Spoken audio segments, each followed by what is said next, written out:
तास जिला के लोगवा बउए बड़ा हो सुंदर रघु नंदन हरी।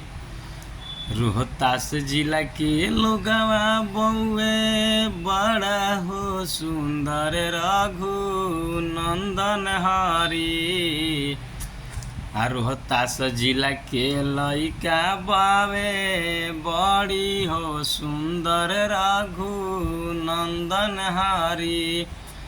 रोहतास जिला के लइकन में बड़ा हो हुनर रघु नंदन हरी।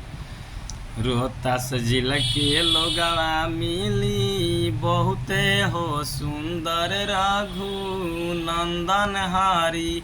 तो दोस्तों, हमारे गीत अच्छा लगेगा तो हमारे वीडियो को दबा के शेयर कीजिएगा। हमारे खास करके रोहतास जिला वाले दबा के शेयर कीजिएगा मेरे दोस्तों।